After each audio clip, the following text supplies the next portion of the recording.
nervous. But, you are the international man of mystery. A lot of people prop me up, nobody locally, but a lot of people prop me up for my catalog. And I look at you and I'm like, damn, Johnny Vedmore is internationally known. You are a friend, and I know I have great feelings for you, but at the same time, I do get nervous because I know the types of people that watch your show. Well, that's amazing. I mean, I have to say that I put in a lot of work to people kind of have got this thing now. They understand where I'm coming from, and they understand that I will talk about everything, and I will, put my heart on my sleeve and all of that sort of stuff. But I don't think you should be nervous at all. I know the people who watch, they want to see people from all sides of the debate actually having a conversation, and it's something that fully well from your experience when you were actually trying to run a presidential campaign. It's not easy to get people to actually come and speak to you, because as soon as there's a dog in the fight in some way, an ideological dog or philosophical dog in the fight, everybody runs for the hills because they might have a question they don't know, or they might have something they don't know. And I love the fact that you also are willing to put yourself out like that. And I don't know if internationally famous. I think we're all. Oh, you're. I don't know if that's even. I don't know if that's something I necessarily ever wanted, but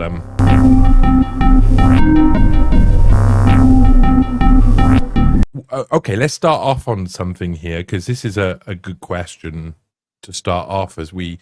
And I like that we're going to have a conversation where I don't know where this is going to go, and we're going to have a conversation. That's the best way to do it. Yeah, and that we haven't seen each other for such a long time, so we've got a lot of catching up to do. And of course, there's certain elements of our beliefs that are on completely different paths, or in different areas. And I appreciate that. So I appreciate the fact that you will be willing to sit down with the opposition and have a conversation. But I also love you, Jay. You've always been kind to me. You've never judged me. You've always tried to do, and you've been angry with me on occasion, and you've told me what you think on occasion, and I've really loved it. And we've had little bickering arguments about things online, and yet I love being able to speak to you and having this conversation and being able to understand some aspects that I don't necessarily understand and I might be wrong about. Well, so I love you. In this day and age, it's so important just to try to get a common perspective, a lens of reality, because in so many ways, you're talking about how we disagree. I think in so many ways we agree, and so many people are cast into these camps, into these factions, and then they're fed media, information, propaganda that serves their cognitive dissonance, and they don't ever have to get out of that silo. And that's what's important about you, is you actively try to get out of your silo. I have to say, I don't do. I mean, okay, so I've got we're talking now. I got a podcast coming up with a lady. She's called America's Therapist or Terrorist Therapist, something along those lines. Carol Lieberman. She's a really interesting lady, but sometimes when I'm very polite. I'm a very community orientated person, so I'm used to being out in my community having conversations with people who will definitely not agree with me about a load of different stuff, but we try and find common ground.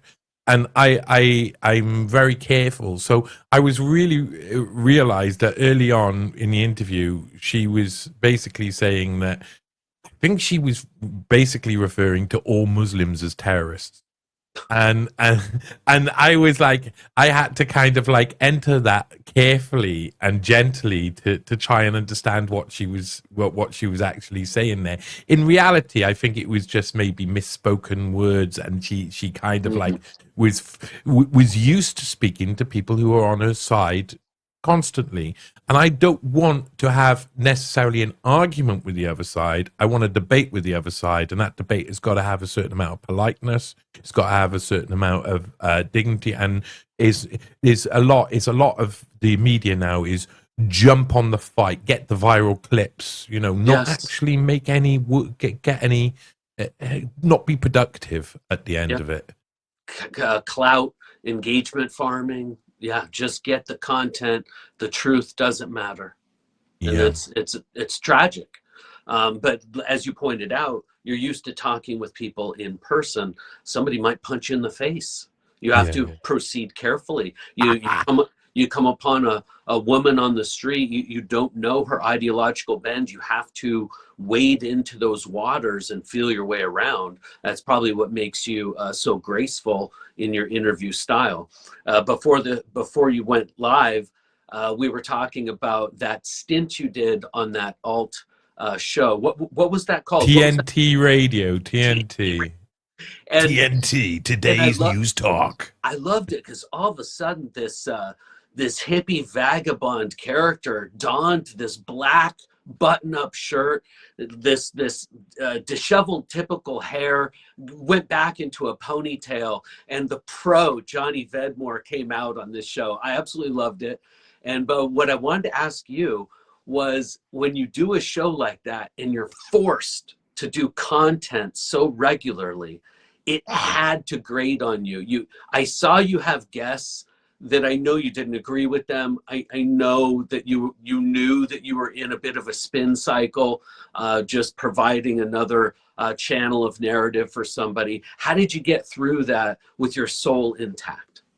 Okay, so there's something that's actually interesting. I've gone back to, because I mean, TNT Radio had a really good base, but it wasn't extremely popular and wasn't seen everywhere and was censored on all of the big platforms, because of course we were talking about the pandemic and the scamdemic and all of that as well. So I mean, it was completely, it was hard to get out there on big social media networks, and really what it was doing was aiming at the people we already had within our network and people within the network, and trying to like overlap it and bring people to a common place where they can hear a load of different voices. And so when I got given instructions for that show, it was, hey, we want to pay you to do the Johnny Vedmore show, your show, how you want, and you have there will be producers, so producers will find guests for you, and you can ask them whatever, your themes can be whatever, and there are no holds barred, no rules. You could do whatever you want, but it has to be within this format. You have to have breaks in half an hour, blah, blah, blah, blah, blah, blah. You have to have a monologue at the beginning of the hour. And that monologue was a really important thing, because what I ended up doing was going to a pub every day with people I knew and sitting down and trying to think up 2 monologues of about 1,000 words every day. And I felt that some of them could be, attached to the work I'm doing, but I wanted to really try and also capture what was happening at the time. So I've gone through a lot of those now to see if there's anything that I can use now. I can retype, redo, and put up on my Substack, because there's a load of stuff on there which would otherwise just disappear into the ether. But I found myself sitting down in my community and listening to the people in the pub and having conversations with the people in the pub, and that would drive some of the ideas of what I was going to be writing about. And when I entered into that world, and you're talking about as well keeping up that positivity and that want to have these conversations, my conversations in real life, when you say that I got loads of energy and I'm really good at reaching people and stuff, this is what a lot of people say. In real life, the way I break through all of the awkwardness is to be the most well-known person around here. I trot along, I be smoking a blunt, drinking my tea, I have music on, full blast out of a very loud speaker. I have a little dog who's the cutest little thing ever, Bella, running around next to me, bobbling around off the lead. She's super well trained by the community itself. You know, I was going backwards and forwards to South America when I first got Bella, and a lot of people in my community helped out and helped my best friend train her up and make her an amazing dog. So when I come along and I'm going to go up and speak with someone, I come along in a cloud of smoke with singing music, with a little doggo running up, giving them love, and I give them all my heart. I give them love. I say to them, I'm here to talk to you. I'm here to have a conversation with you in what I say. I don't necessarily come straight in with those lines, you know. I walk up to people, and every day they see me and I say, hello, hello, hello. And what it has allowed me to do is build up the confidence as well, because I used to suffer from anxiety. For a long time, I had anxiety with OCD tendencies. I was stuck mostly in my house for maybe 10 years of my life without being able to really go out and talk, and always feeling like, you know, being on antidepressants, anti-anxiety meds, which make these things worse. And now I'm able to talk with absolutely everyone, because I understand something from doing that show, from doing things like TNT, from coming out into this world, that even if we're distant, even if we're from slightly different cultures and we're from slightly different social backgrounds, or even major social backgrounds, we can laugh. We can have fun together, and we can realize one thing, because however much we argue, it can always come back to this. Humans are weird and freaky, do stupid stuff all the time. They're always going to argue. There's never going to be a point where we end up in complete peace. The idea of a utopia, however close we can get to it, fine. But the idea of it is ridiculous. And so honesty and openness and saying, look, it's a bit ridiculous, you know, like maybe Jean-Paul Sartre or Camus would say, you know, embracing the absurd and saying, let's do this together. And so I think that's what got me through the whole thing, is let's do it together. Whoever wants to speak to me, let's do it together. And productivity and progress come from those honest, well thought out debates. And what we're dealing with now is these constructs that have replaced our honest debates in our public discourse. And just one final point on that show, that TNT show, what I saw from an outside perspective and as a friend was somebody going in and practicing discipline, but playing a character as themselves. And I don't know if you felt that, if you internalized that and you were trying to do that, but that's what developed, was the Johnny Vedmore character played by Johnny Vedmore. Yeah, but that you know, I had gone through, like in my life, I've gone through a certain amount of trauma, but I had gone through fairly heavy traumatic experience for a couple of years just before that came to me. Yeah. And I was able to say, I was able to be comfortable and confident with myself, but I was able to say, this is something that you know, it's time for me to be honest about who I am in every way. I can't go out, you know, I get angry and pissed off with people online. I do all of these different things, but I tell you, I have arguments here and arguments there, but I tell you, as soon as I get into a room, or even if it's a chat room, digital room or real life room, full of older ladies and older gents, I turn into the same person my family were before. My father was like this. My grandfathers were like this. My grandfather, on the one side, ran the roughest pubs in Cardiff in South Wales.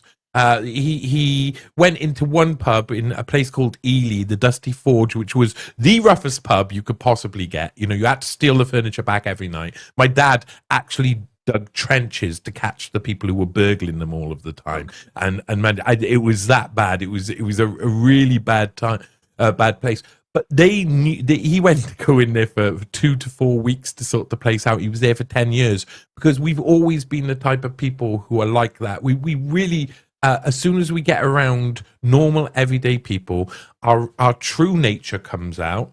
And so embrace your true nature, embrace who you are. And I am a bit of a softie, I have to admit that. So, even though I argue and I shout on something like X or Twitter, in reality, majority of the time, I'm not arguing about really divisive topics. The majority of the time, I'm trying to find something that makes us like commonalities, but commonalities that can actually be useful for the next stage of what we need to do. Because it's clear that if I try and have a conversation about, say, the Jeffrey Epstein case with somebody, or mass surveillance and digital IDs, they start off with, oh, it's very bad, and they've got a very base knowledge. I've spent years researching this stuff at deep level, and I find often that in this modern world I'm living in, I have to play some form of the role, if you're talking about a role, of a teacher, saying, hey, look, so I've done all of this reading, I've done all of this research, and it's changed my mind, it's changed my views, it's changed my understanding of how this world is constructed. And like you say, it is constructed, including the characters within it.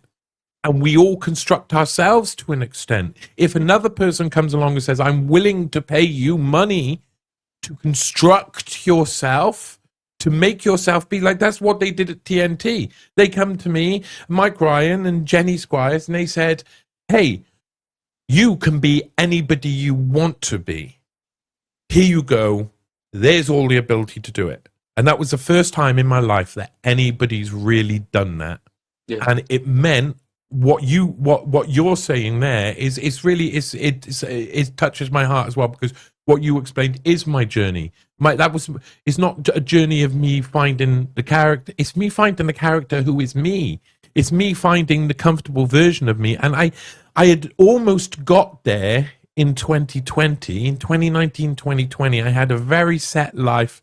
Life was very, I was working in a hotel part-time to make extra money. I was doing journalism nearly full-time.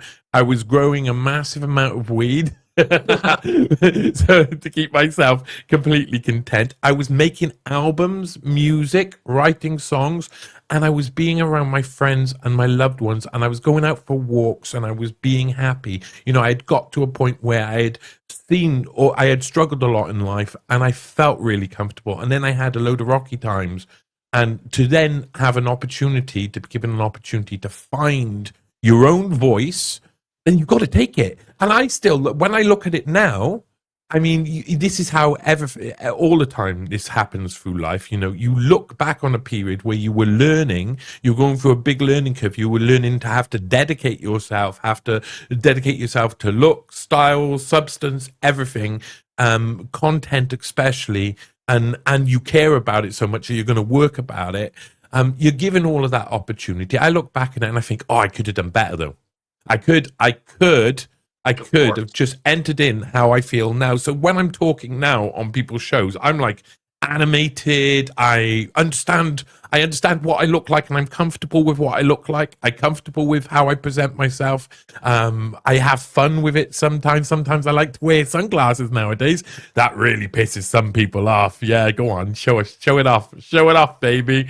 I'm wearing the black button up, and I've got the sunglasses. Yeah, don't Will Smith me. In honor of going on the Johnny Vedmore show.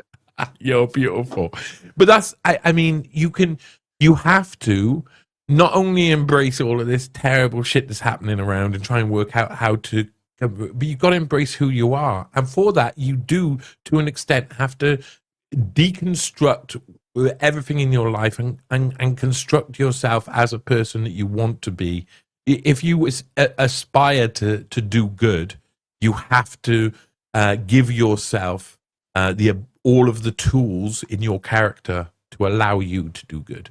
Yeah, very well said. All right, I just had to interrogate you a bit and bring all that out, because I hadn't had a chance to talk to you honestly about the TNT stint, and I just wanted to know a little bit deeper about it, because you went from so independent, shaggy, to so put together and on a produced show. And I had to get the story behind that, and it's a lovely story. Well, there's a couple of things about it as well. When you said about it, or what it was like going on,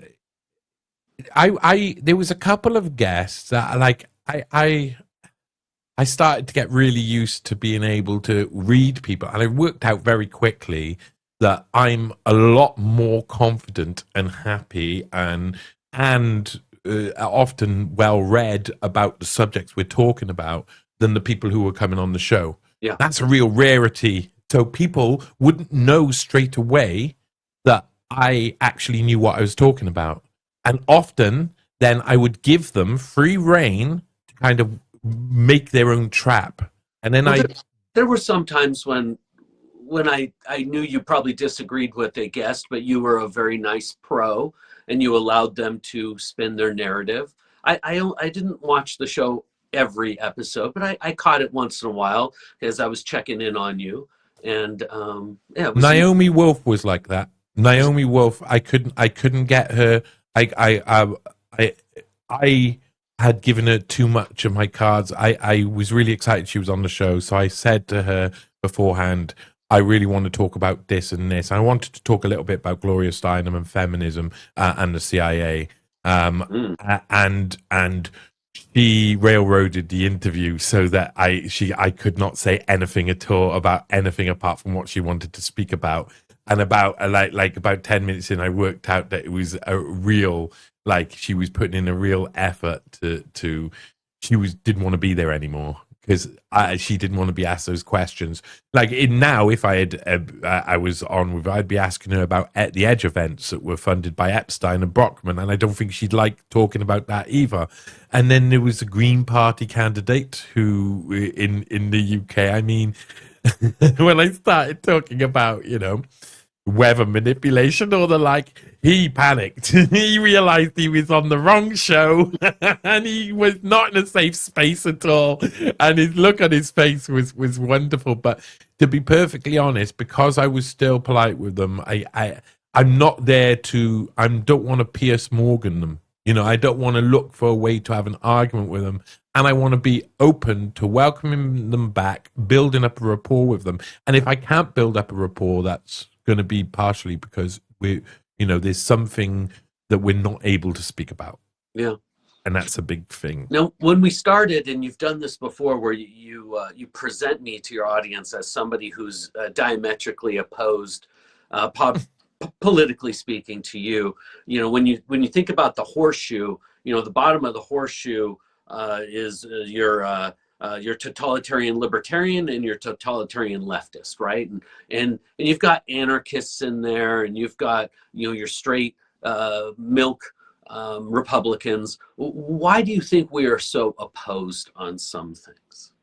Okay, so firstly, you do the same thing every time. If I have you on the show, you get me answering the questions and you flip it round. And I think deep down you have the essence of, because I don't think we're so diametrically opposed. I think there's certain issues that we wouldn't agree on the solutions for, because the amount of solutions that are possible for certain scenarios are limited and aren't very nice, or have negative effects, which both of us may I don't agree with this, I don't agree with that, but I think we both agree with the same idea of liberty, of freedom, of getting away from the current system that we've got and creating something good. Now, I know that you are more likely to embrace technology or embrace the possibilities of what that can bring. And I think I'm an old miser when it comes to that. So I fully accept that when I look at technology and I look at the history of technology, I'm there's people who have to put the brakes on, nearly full stop, to slow everything down, because otherwise people, in our modern world, people like Peter Thiel and Curtis Yarvin will rise to the top and will start creating the systems that will chain us. And I don't want to be chained. You're trying to point out that the Rockefellers of old is potentially the Peter Thiel of today. Yeah, to an extent. But I mean, Peter Thiel is a really easy target because he makes himself the antithesis of everything. He makes himself Satan. He makes himself the sweaty, horrible beast that you can hit and you can pummel. He even does speeches on his theories on the Antichrist. Indeed, and it's all to work you in. I mean, Peter Thiel was when he went to Stanford, and they created the Stanford Review for him, not the Stanford Law Review, of course, but the Stanford Review, and it was funded by Irving Kristol, the neoconservative. He comes straight in with the funding. That suggests as well, and it seems like this, that Peter Thiel was noted very early on for his abilities. There's no doubt, he is a stupendously clever thinker, especially if you're a neocon. If you're a neocon, he's a genius. He knows how to play the game that's in action now, the game that's been going since the late 60s, and the neocon world has been created and built in such a way that people don't even realize how fundamentally ingrained it is into every single part of our life. That includes things like Hamilton 68, when we discovered that, X and Twitter was being censored out of the German Marshall Fund by the Alliance for Secure and Democracy, who, of course, another neoconservative NGO with people like Chertoff on the board. And they're pushing for a neoconservative agenda, and he was one of the most perfect representatives early on.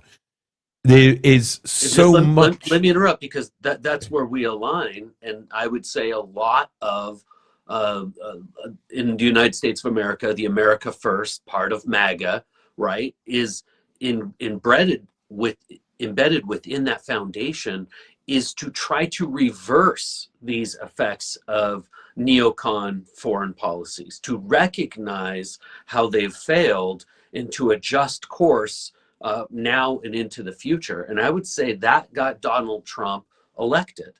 Just that one stance was he was always against those neocon policies. And I'd say that even though that got him elected, it was a ruse, because Doge itself was the resetting of physical neoconservative organizations and devices and programs to express neoconservative power, and they changed it digitally. And Doge is about destroying a load of those programs and say, look at how bad they are, look at how bad they are. And at the same time, they've already created alternative digital ones because they don't need NGOs on the ground anymore. This is we're entering into a different stage of things. So I think there's a bit of a ruse there. They are looking like they're taking away parts of the neoconservative agenda when they actually just digitalized it. So you like people. You enjoy people, you can go out on the street in your community, but yet you have this lens of this total control of these people, they, in the bureaucracy. It's very interesting. Thiel is one of those people, You're discussing systems that are antiquated. You're discussing systems that are completely broken. For example, I was an employer for multiple decades, and I always had to fill out these forms called I-9 forms, keep them on paper, keep them on file for my employees to prove that they were citizens.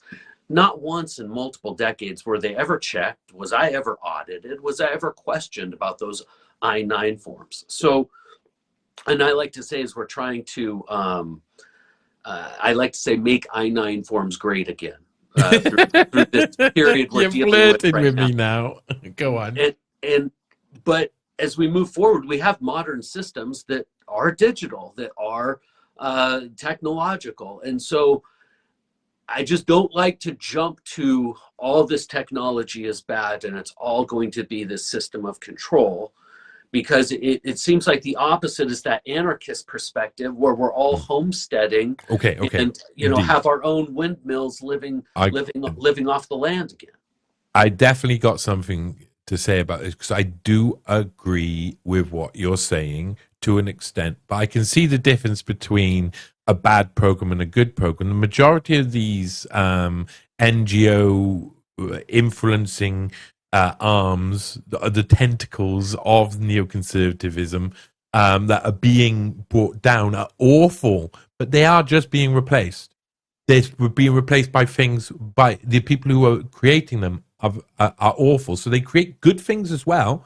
They get rid of like certain things, but because they it's certain things that they do benefit us, that allows them to say, oh well, now we can just push the boundaries of that, and we can try and see where the end is. And I agree. I lived with someone who they wanted to do that homestead life so badly and also live in the real world. And they couldn't see that the real world does have a load of technology in it. And you can't just get off grid. Getting off grid is sticking your head in the sand. It's the equivalent to sticking your head in the sand. People kept saying to me, oh, you should find a place, you should go somewhere, you should be hiding away. And I say, I love my community and I love being around people. I love being in the city. I love going to, it's expensive here. It's expensive in the city, but I love going around and being able to see loads of people. I don't just say, I'm really, really love people. I love seeing people. So the idea of going away and hiding from all the world's problems and turning off everything to prove that I'm so great and virtuous to someone else, I think that's really what the signal is. There's a lot of we've all been concentrating for so many decades on left-wing virtue signaling, and nowadays we are up to our ears in right-wing virtue signaling and libertarian virtue signaling. There's so much of it around. All right, so I don't want to get too far away from this. You talked about neocon, and it was a big label, okay? And it was a broad label. Are you saying that you consider neoliberalism to be the same as neoconservatism? It depends what the effect is, I suppose. well, because in my country, and I try to speak from what I know, which is, United States of America, where I live and where I'm dealing with the effects of a lot of foreign organizations and oligarchical fascism that's reaching into our open society and our open structure and influencing culture and politics. And one of the main weapons that this has been done is through this circular laundry system with what you pointed out, NGOs. But it seems to me that that's from that neoliberal side of things that's impacting culture, in influencing our political world and our system of governance. And it's not necessarily these neocons at the top that got us into, Project for a New American Century. It's not necessarily those characters. It's these different characters that are now large enough to be like nation states with their influence and their tentacles. I totally agree, but this is where it all gets blurry and hard, because the way I see neoconservatism and how it's played out in reality is that it really benefits whoever's in power to stick on the agenda. So neoconservatives have been able to flip between left and right. And as neoliberalism gets more crazy, it starts to be indistinguishable, because the thing is about neoconservatism, it is of the left. It's of the left, but it's got like one massive right-wing tenet, that is really about the aspects of warfare more than anything, and having that permanent it's in a sense, it's a Trotsky permanent revolution, but always in someone else's country. Never, and if you've got dissent in your country, then you create permanent revolution in your own country when it suits you, on a basis whenever it needs to. So it's a very much a really extreme left-wing ideal, but it's used in a very right-wing way to an extent, the way we see it. And that's why neoconservatism was so useful for the end of the Cold War era. But then it's also so flexible. They discovered that they could just flip between left and right and left and right. And really, the people who were pushing neoconservatism are also behind this rise of third way politics that purged the left, moved it all into the center so neoconservative ideas and neoliberalism can live in roughly the same place. And the right has had to move into the center as well. And it's created this mismatch of mix of all sorts of stuff where no one knows what side they're on. And I think that's what we call fifth generation warfare, is the result of all of these policies coming together and exploding before it reverts back to the original dynamic of left and right. Because I think that's what's going to come in the future.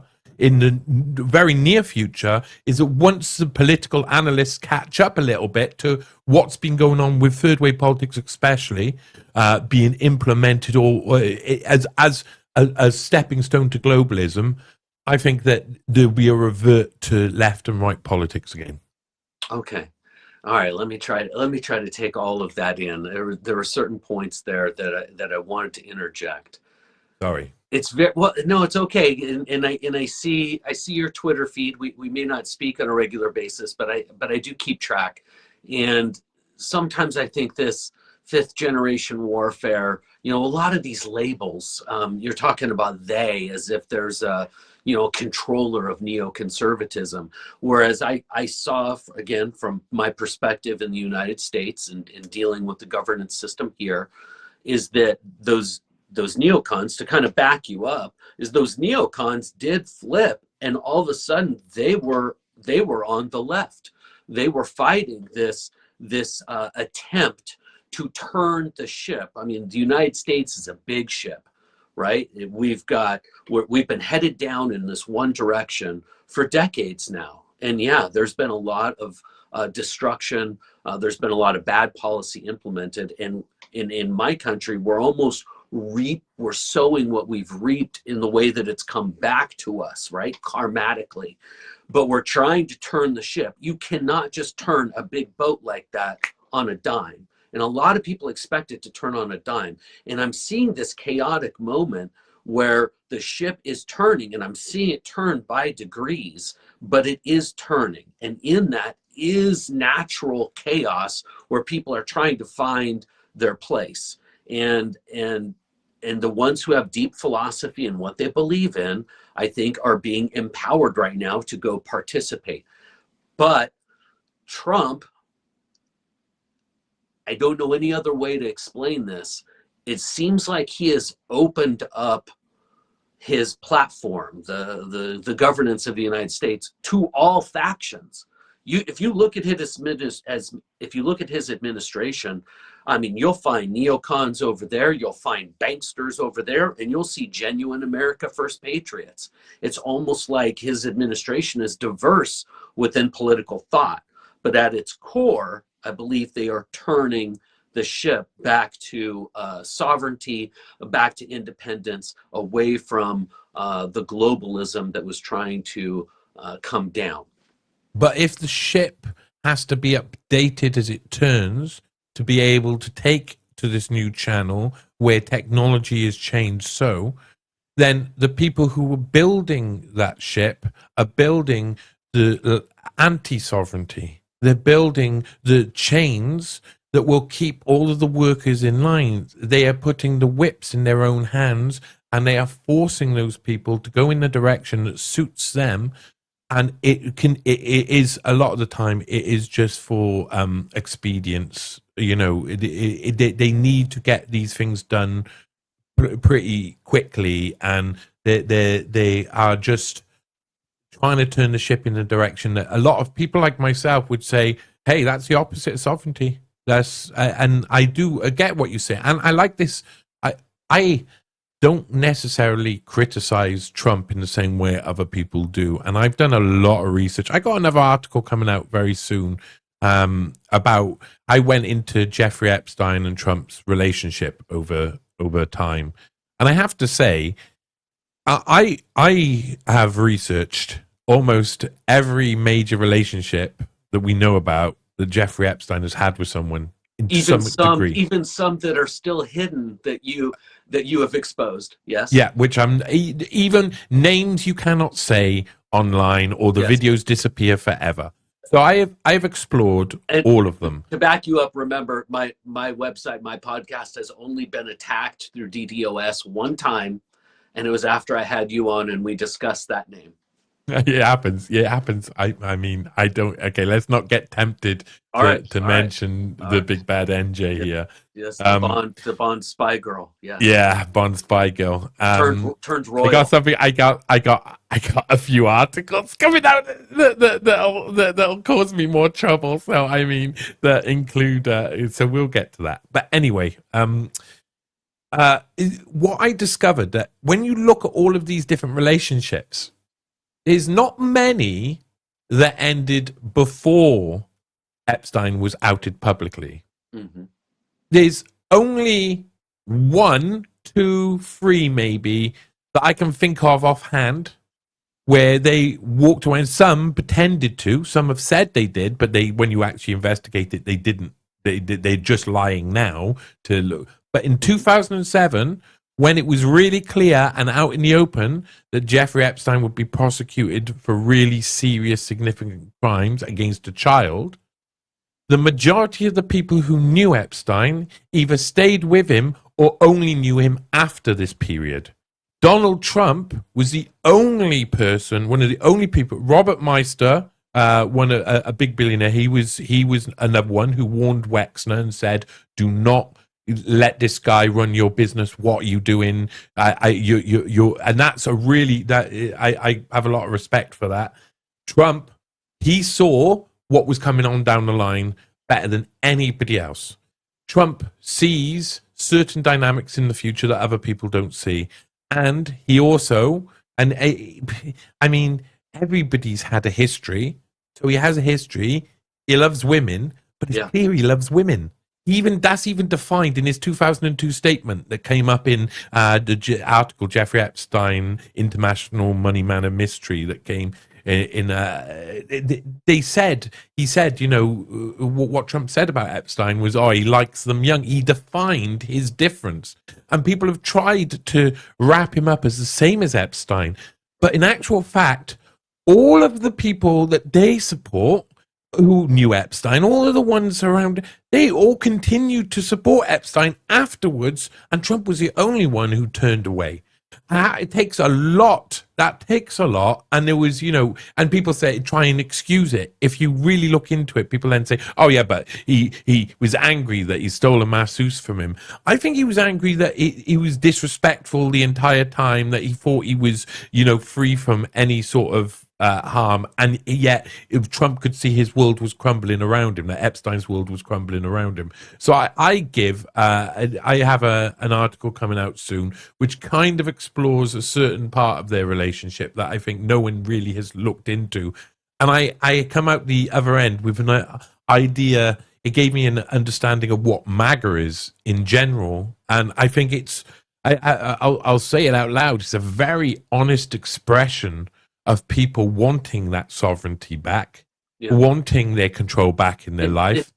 So if we're both right, but they're seeing the Jeffrey Epsteins in the distance. The MAGA see the Jeffrey, and they say, "I don't want to go there. I want my world back. I want my world back." I understand that completely. So if we're both right, and we don't want to go back to we're farming with windmills, and we all have goats, and we have to travel on bicycles. Goats are cool. To go see each other, sure. And some people really want to have goats. I get it. It's okay if you're a homesteader. Good on you. I'm all right without them, but they're cool. And we don't want to have this panopticon of control, which I kind of argue we're already in, right? But to have it put on us like a firmament. So I think that we're coming to this chaotic point, and things have been opened up to where we're going to have a choice. And it's through education, it's through understanding of independence and sovereignty and what it means to seek out life, liberty, and the pursuit of happiness, and to want that for others.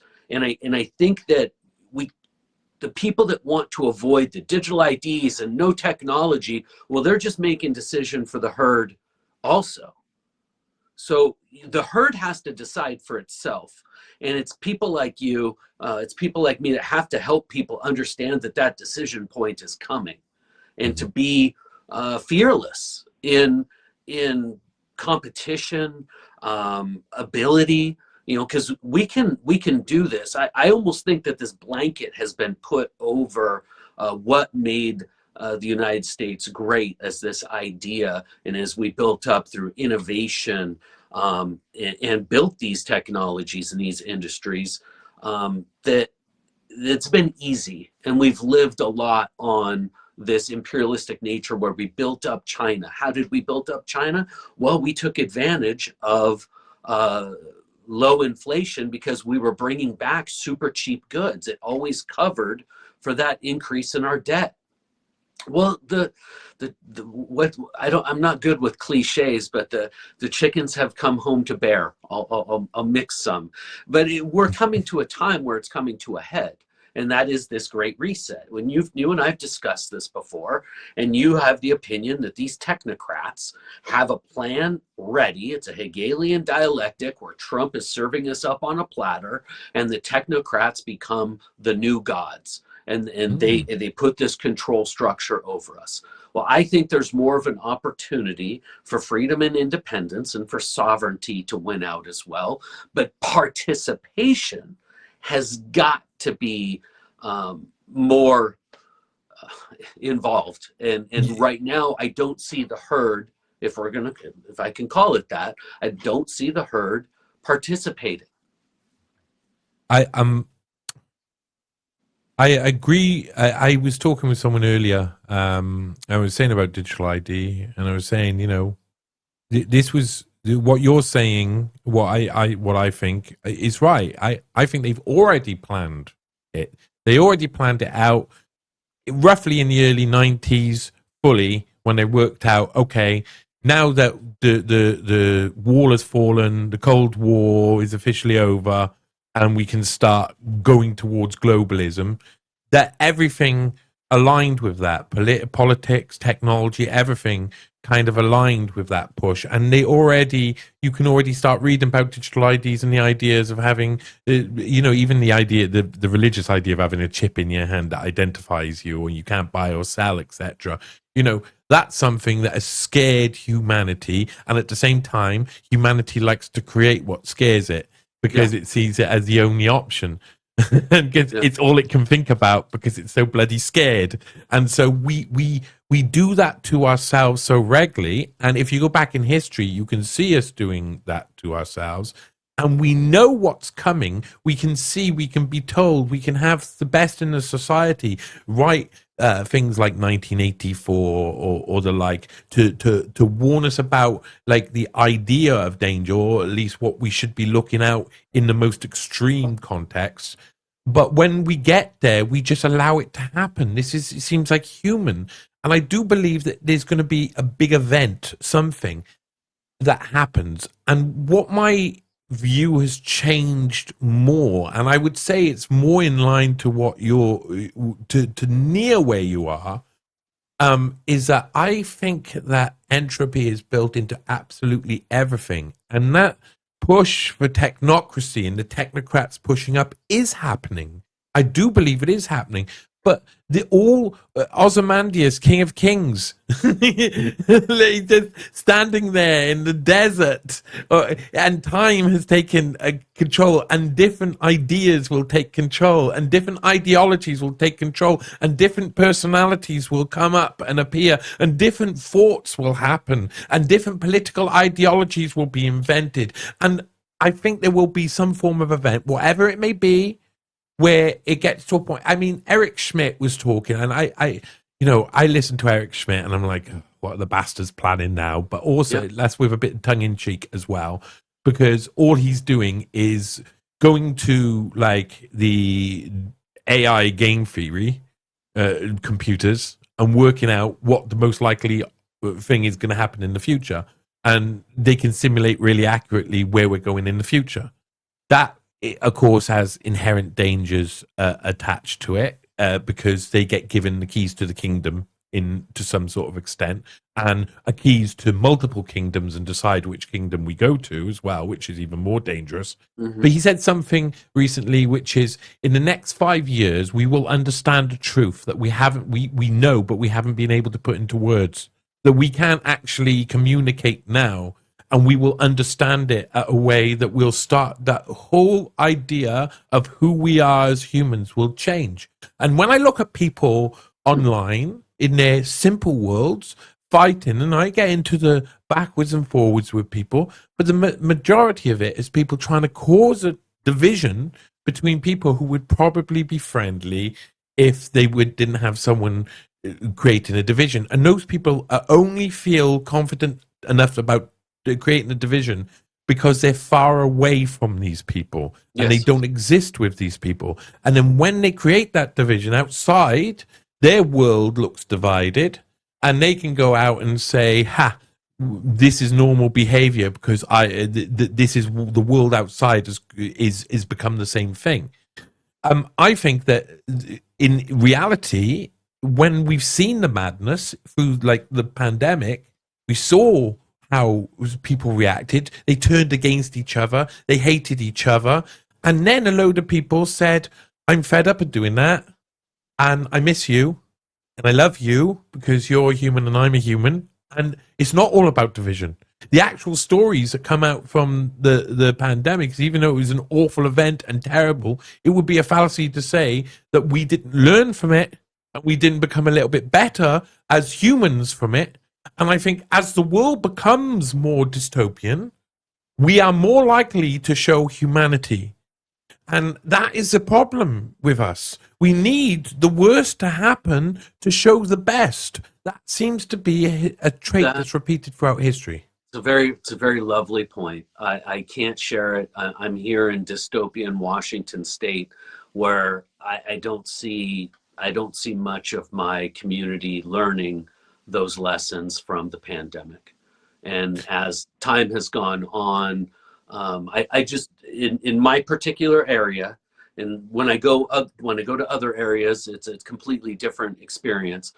But this is part of the problem where you and I start to flip sides, because what I haven't said yet is just how much I've paid attention to your research and watched throughout the years, where we disagreed greatly a couple years ago. And I'm starting, as you just said, you're starting to come near me. I'm coming near you in a lot of ways, because there is a blanket put over us that it does seem like a control structure, this vitriolic control structure for the engagement farming, for the clicks, just to keep the herd active, with almost like the loosh, as other people use this term, creating the energy of division.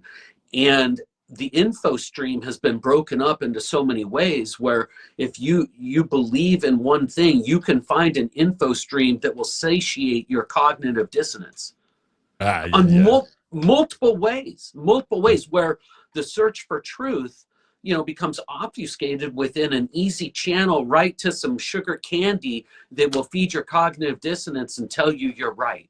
I'm not giving a specific example, but what I mean by that is where two opposites that are warring can have an info stream individually that tells them they are right individually.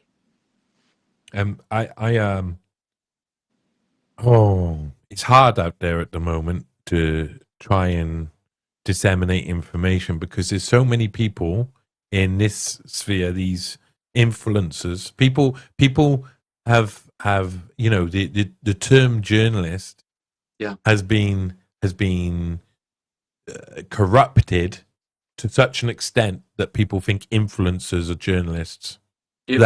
It was good at a point, citizen journalists joining in the search for truth, finding evidence, investigating the stories. This is your roots, right? But what they're doing is speculating.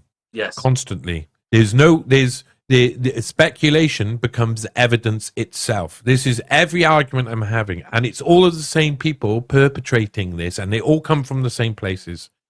And when I talk about Hegelian dialectics and stuff, it's not only me who understands about Hegelian dialectics. It's not only me who understands about how to construct, you see what the thesis is naturally, and you construct your enemy so that you can win every fight, or whoever wins the winner is the structure wins, and everybody follows them and doesn't follow and look around to people who are actually giving them some sort of advice, some sort of information and data.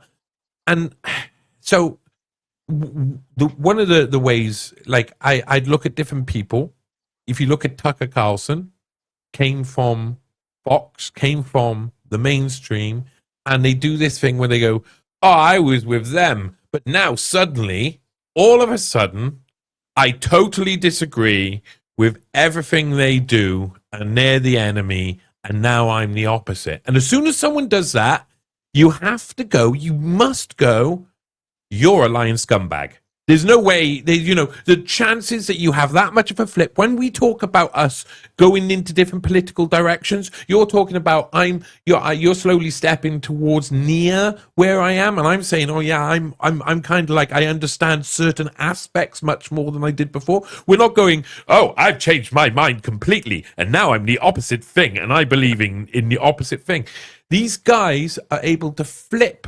They're able to lead people who are like, I want revolution, I don't want government. And then they get them to go behind, like Ian Carroll, for instance, go behind RFK Jr.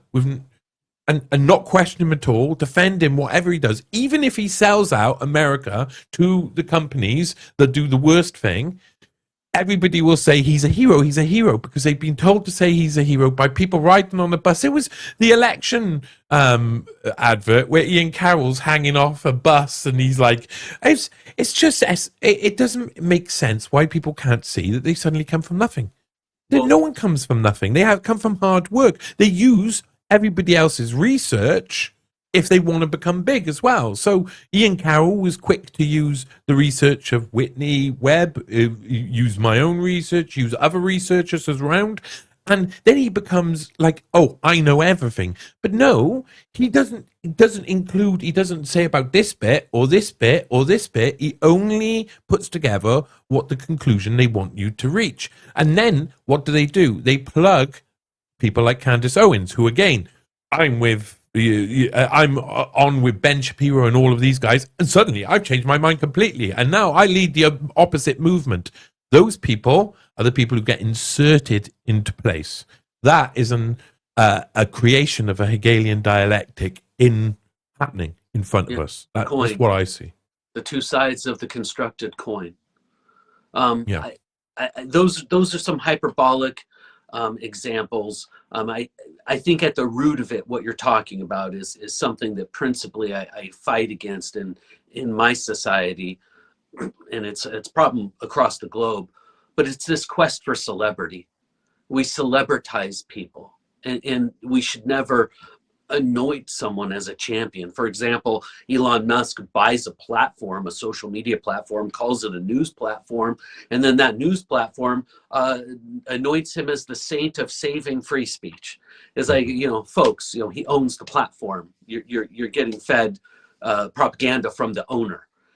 And if we don't anoint people as celebrity, in other words, Johnny, I don't hold you up as a celebrity. I hold you up as a person. Everyone is a peer on this planet to everyone else. And we just take information. Sometimes Johnny can be right. It doesn't mean Johnny's always right. Sometimes Johnny can be wrong. It doesn't mean he's a scumbag that's always wrong. And for some reason, we've lost that logic, and we've lost that ability to discern as a society, as a collective together. We just want it easy. And you know what's easy? Tuning into my celebrity and hearing what they have to say. Did we ever have it? Did we ever have it? Because I mean, I think that's a rosy view of the past. I'm not sure that we ever had the ability. And if we go back in time and look at some of the when I studied Gloria Steinem and her creation, it's fantastic. She's completely the opposite. And it was one article that she did, which was the Bunny Girl article against Playboy magazine. They found her niche. Oh, she can represent women, and she can act like she's like, the leader of the feminist movement, and then we can dress her up like women would want to be dressed up if they were the leader of a feminist movement or whatever. And they created this manufactured version of what the perfect feminism could be, You and it don't was think one. something like that can happen naturally? But You it say was one gay. that divided the family home. It was one that looked to be like empower women to a point where it's like you don't need any man in your life at all, and you don't need husbands, and we don't need those sort of things, and you can go down a road which is completely of the extreme. Yeah, And okay. it was done there's a lot of working for the CIA she did. Okay, so you can say that I'm being nostalgic, but Right. maybe I'm looking into the future, and this is what I'm trying to inject into our Akashic record, our experience. Because I don't see how we get out of this when we celebritize our info stream and our info characters, and we allow these constructs to come about that are clearly constructed. You're going back in time and discovering and pointing out Gloria Steinem, right? Mm-hmm. So just give me 1 second, because isn't that the way we get out of it? The only other way then is to say, you know what we need is Johnny Vedmore, Jay Fratt. I've got a couple others. We're going to get together for a think tank, and we're going to put together our own constructs, and we're going to celebritize them and control them for waking up society. We've now done the very thing that got us to this point. And I guess what I'm trying to say is I'm getting very connected here locally to systems of governance, where I know the people that are in our government locally in my Washington state government, and I know the political players on both sides. And I don't see a lot of conspiracy. I see a lot of incompetence. I see a lot of people that might be in line to receive something, and so they go along to get along, and this is just the formula and the resume and everything that is built to become that person.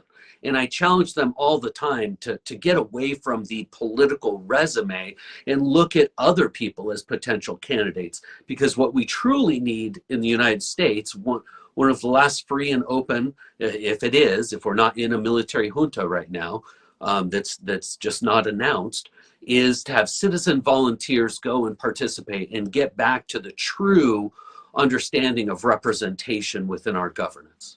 I agree. It's hard for me to argue with that because, to be perfectly honest, recently I've been really annoyed. There's, okay, I'm going to say it. There's 2 zebra crossings and a park gate that needs alterations of some sort around by me, that the local councillors, they're not doing it. They're not pushing for it at all. And when we try and push them for it, they make up some bland excuse, and they don't even live within the community.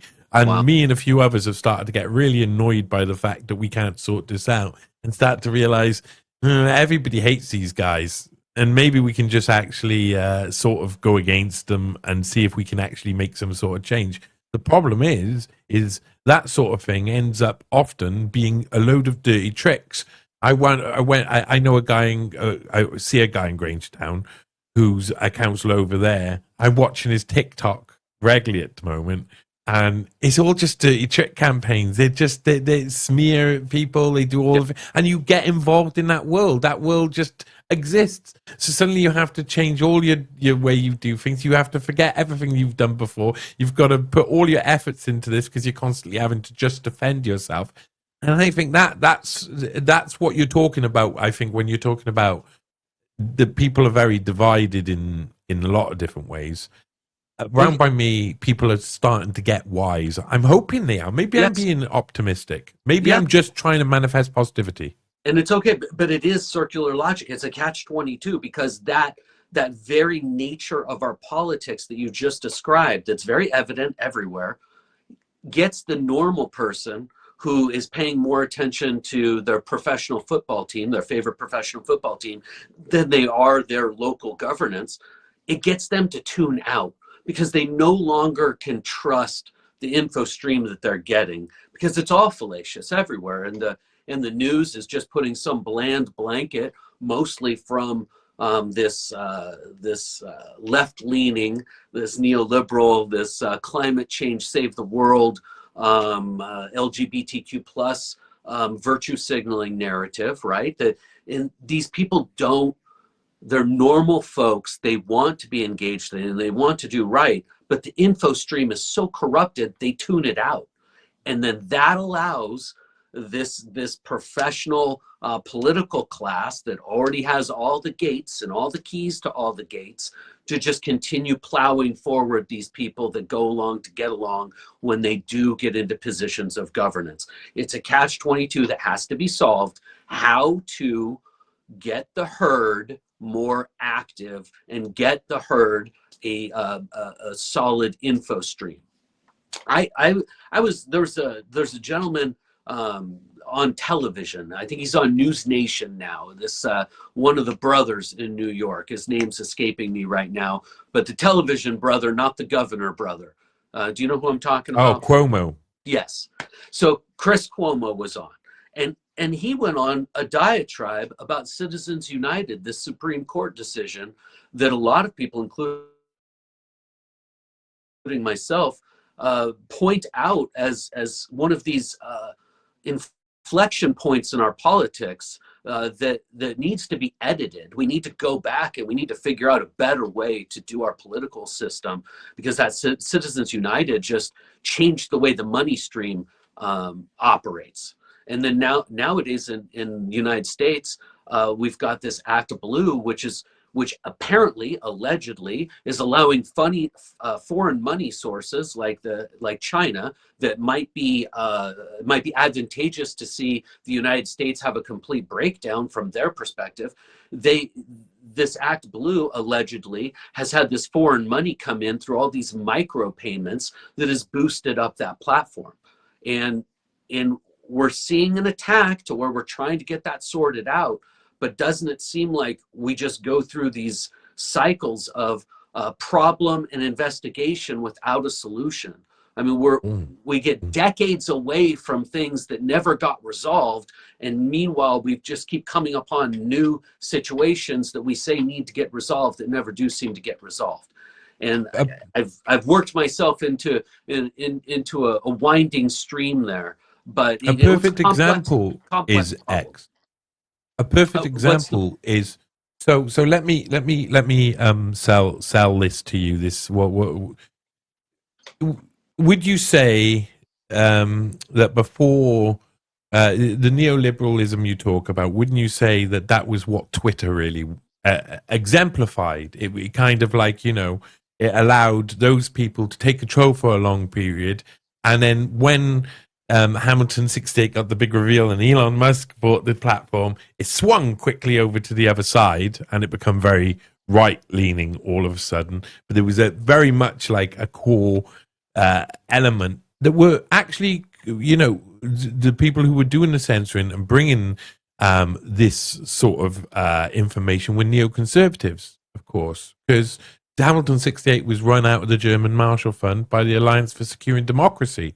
So they're all being controlled in that sense. Point, because a lot of people look at that situation that you just described as an ideological censorship structure moving to a more open and free. That's not a diametrically opposed ideology. That's an ideological censorship structure that's a bit of fascism, because the way that the government reached in and created a lot of that censorship on people like me to more open and free. Now, with that open and free has come the engagement farming and the manipulation in different ways. But that structure there is more freedom versus an ideology, not a switching from one ideology to the other.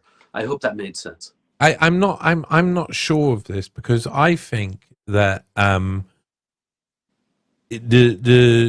neoconservatives who were running that are obviously the power dominant in that censorship. If you got that, but then now what have we got? We've got something that they would love. So it's not changed at all. The actual dynamic hasn't changed at all. The same censors are in charge even afterwards. It's the underneath that changes the trend, what they push out and what color they want people to be at whatever time. Yeah. I do think that if we look at the Democratic Party back over the past since Obama, it's been in crisis. Like, it's been in crisis of finding a representative that anybody wants at all. I mean, they're really awful. They've got down to the bottom. They need to obviously have a crash anyway, and they'll produce someone out of their bucket eventually who will work to trend. And then all of the neoconservatives up top will alter that censorship structure again, and whoever will buy whatever, whoever will switch sides, and suddenly it'll all flow on the other side. And all they're doing is co-opting and controlling the trending. And I see that as the neoconservatives have the obvious control point in that hierarchical structure. And if you look back at where these people like the or these entities like the German Marshall Fund and the Alliance for Security and Democracy come from, they really come out of Kissinger, Harvard programs, same old world, same old, lots of CIA funding. Lots of CIA funding. Okay, so when you say they, many times during this discussion, you've said they. What is the they? You know, does it get all the way to the bloodlines and royals, or does it go to CIA and this network? By the way, if just at this point to plug Johnny, that Pottinger series is just incredible, and what I like about you, and the reason I find characters like you very early on, is because you're exposing things that no one else is. And I think that that's interesting. So I appreciate when I hear you're trying to help me see that neocon. I'm just saying that's a lens.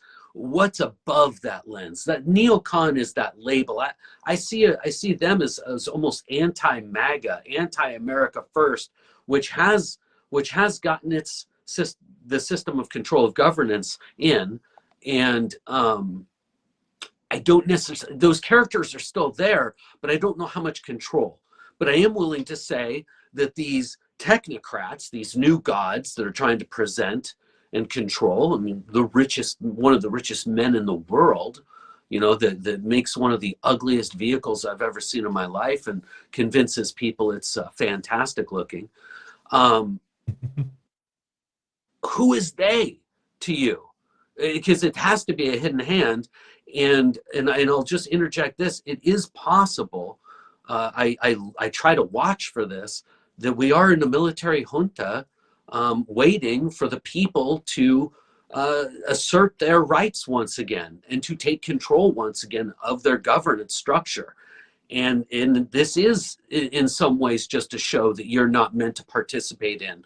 A character that you basically described, Anna Paulina Luna, right? Turning Point USA. She was a model. She was in the Air Force. She spent some time in the Pacific Northwest. Next thing you know, she's in Florida, and she's what was she for Turning Point USA? She was a Hispanic influencer for Turning Point USA.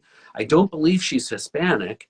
And next thing you know, she's a congresswoman, and she's one of these folks. You know, you go to the media, you go to Tucker Carlson, you go to these others, but we have the same type of characters. We have the same constructs, if you will, potential where they were built and not necessarily rose from the grassroots in like an Anna Paulina Luna character.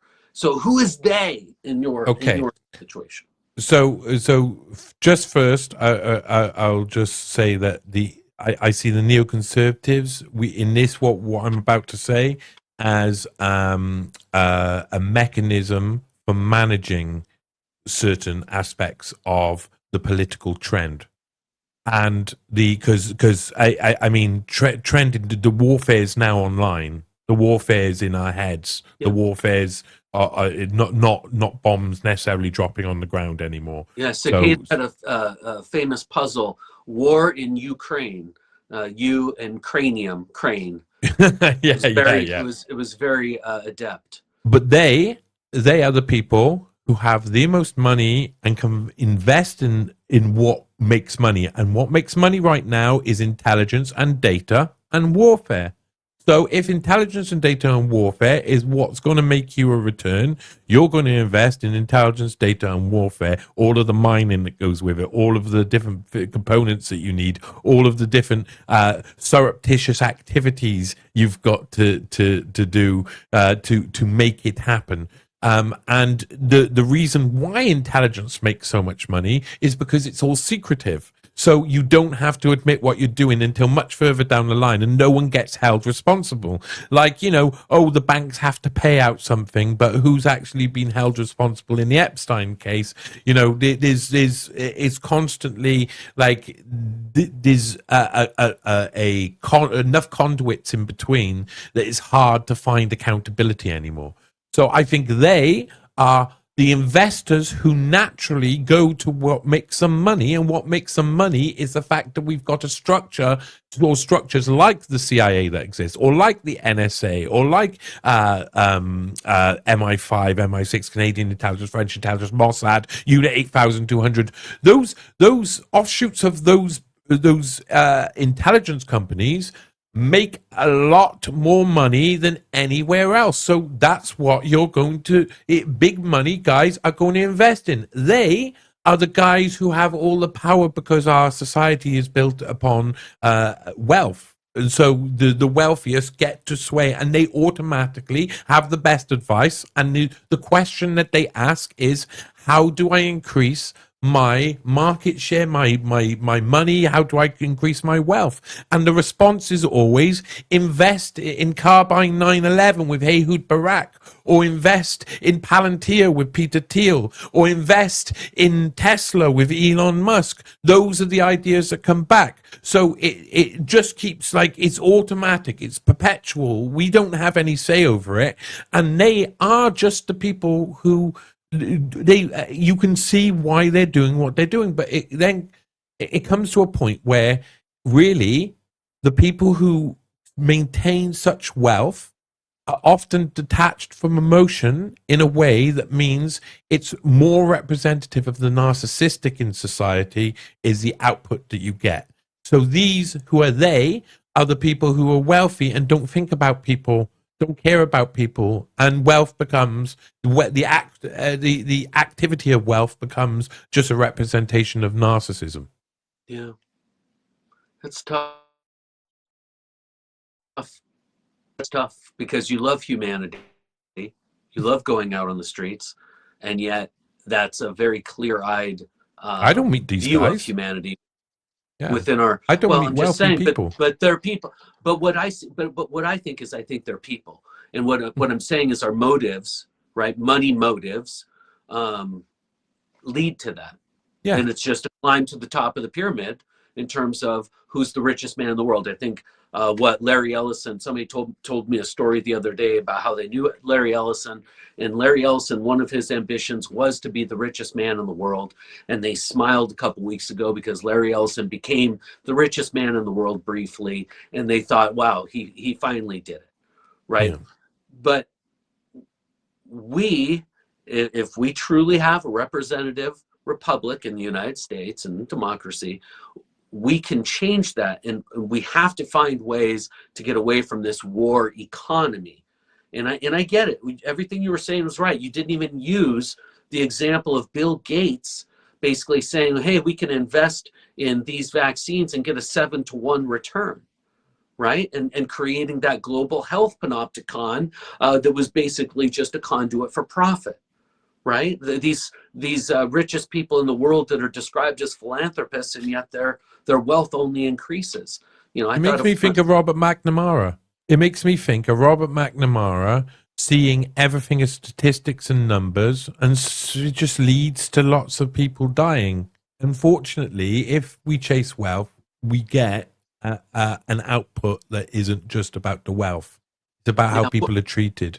Well, there's a lot of people. Let me try to bring it back to positivity, because that was very clear-eyed, and I'm not going to argue against it, because it was a very astute lens, clear-eyed lens of where we see our humanity at through the competitive nature of what we've built in a money-based, in a competition-based society, right? Eventually, with this global nature, it's all going to eat itself. And that's one of the important aspects of sovereignty, is to have competition within independent nations, right? And then you have different cultures, they're into different things, they have different specialties, and we all can compete and contribute and trade amongst each other. That's the utopian view of what it's supposed to be. Not for the sake of war, but for the sake of, oh, I don't know, adventure, the human existence, helping each other. We are on the precipice, potentially, I'll give you a positive to end the show with, because I've got to go, of something incredibly positive that hasn't happened yet. And I think one of those positives could be energy related. When I was on the campaign trail with Eric Boerner, who ran for president, a big focus of what we were trying to unleash was what I dubbed the fusion future. Okay, so fusion energy. There's lots of other energy programs that are that have a potential. But what if we have, through this AI, through this technology that we're all resisting, what if there's a leap of technology within energy that is not controlled and capped and monetized, gate-kept, told, those sorts of things, but actually free among individuals that can help a massive amount of individuals?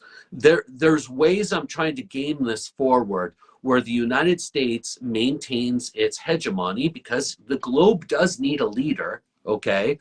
And we have been described as the freest nation on the planet. We have to get that back, in my opinion, with participation in our governance. But through this stable coin, through the digital payment system, there's very interesting theories on this, where the United States money that's out there in Europe, it's called the euro dollar, but it's not really, the euro dollar is just a name, it's still dollars, but they're tracked differently. And that foreign money, that it can get reinvested back into the United States. Well, it's possible with this stable coin that we're going to then go and create stable coin that replaces that euro dollar, and it'll all be trackable. So we'll be able to watch out for foreign investment coming back into the United States. This could potentially help the dollar, help the United States hegemony. If that coincides with a major energy innovation, it's possible that we could have a more abundant society that can eat up this debt, so that we don't have to go to war to cover the debt and create death and destruction everywhere just to hide the bubble and move to the next cycle.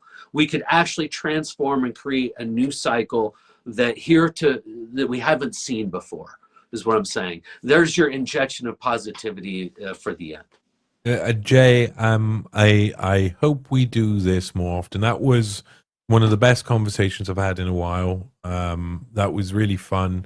I really like the fact that you always offer a challenge, which is not something that everybody else thinks most of the time. A lot of people agree with each other, and we don't have to disagree and be angry, but we can disagree and learn more.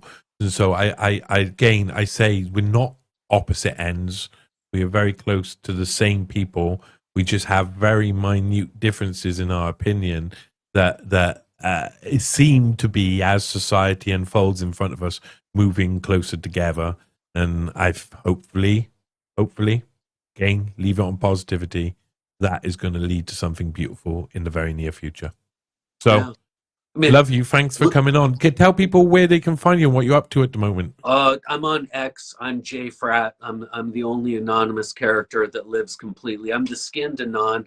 On all my platforms, it's just Jay Fratt, Jayfratt on X. My podcast, it's on that's what I really appreciated about you and your TNT show, was I saw you go into a disciplined mode that I respected, because you found that discipline and you executed. My podcast, The Conservative Hippie, is very much on my pace. What I worry about that discipline and the constant feed of content is the degradation of the quality. And so I only want to put out stuff that I can believe in, and I can be wrong. But recently I did a podcast on nihilistic violent extremism and accelerationists that are using this chaos within our info stream to corrupt our young, just for the lulz, for no apparent ideological reason. Yeah. And that's troubling. That's an outcropping of this chaos within this info war. But it's always good to see you, and we'll chat again. I thank you, sir.